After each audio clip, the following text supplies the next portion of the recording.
China's massive high speed rail network 2010 ഒക്ടോബറിൽ ലോകത്തിലെ ഏറ്റവും വേഗതയേറിയ ബുള്ളറ്റ് ട്രെയിൻ എന്ന റെക്കോർഡ് ചൈന തകർത്തു. 45 മിനിറ്റിനുള്ളിൽ ഈ ട്രെയിൻ ഹാങ്സൌവിനും ഷാങ്ഹായ്ക്കുമിടയിൽ 200 കിലോമീറ്ററാണ് സഞ്ചരിക്കുന്നത്. 2 വർഷത്തിനു ശേഷം 2012 ചൈന ബെയ്ജിങ്ങിൽ നിന്നും ഗുവാങ്സൌവിൽ നിന്നും നീളുന്ന ഏറ്റവും നീളമേറിയ അതിവേഗ റെയിൽപാത തുറന്നു. ഇത് 24 മണിക്കൂർ ട്രെയിൻ യാത്രയെ 8 മണിക്കൂറിൽ 1/3 വെട്ടിക്കുറച്ചു. അതിവേഗ റെയിൽവേയിൽ ചൈന നിശബ്ദ വിപ്ലവം നടത്തിവരികയാണ്. 2008 മുതൽ രാജ്യം 38,000 കിലോമീറ്റർ റെയിൽപാത പൂർത്തിയാക്കി.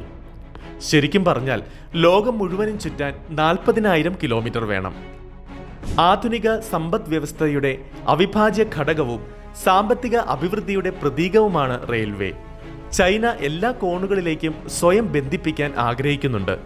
ഗോബി ഡിസർട്ട് മുതൽ ഐസ് സിറ്റി ഓഫ് ഹാർബിൻ വരെയുള്ള തീവ്ര കാലാവസ്ഥയിൽ ട്രാക്കുകളും നിർമ്മിച്ചിട്ടുണ്ട്. ഇതുവരെ നിർമ്മിക്കാത്ത നഗരങ്ങൾക്കായി പോലും റെയിൽവേ ലൈനുകൾ തയ്യാറായി കഴിഞ്ഞു. സിയോഗൻ ന്യൂ ഏരിയ 2035 വികസിപ്പിക്കുമെന്ന് പ്രതീക്ഷിക്കുന്ന ഒരു നഗരമാണ്. പക്ഷേ ബെയ്ജിംഗ് സിയോഗൻ ഇന്റർസിറ്റി റെയിൽവേ വഴി ഇതിനകം ആക്സസ് ചെയ്യാവുന്നതാണ്.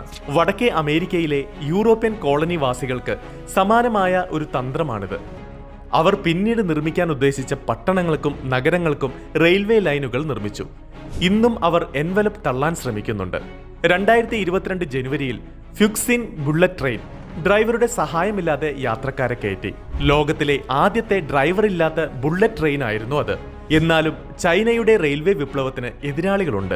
മണിക്കൂറിൽ 602 കിലോമീറ്റർ വേഗതയിൽ സഞ്ചരിക്കാൻ കഴിയുന്ന ഏറ്റവും വേഗതയേറിയ ബുള്ളറ്റ് ട്രെയിൻ എന്ന അവരുടെ റെക്കോർഡ് ജപ്പാൻ തകർത്തു.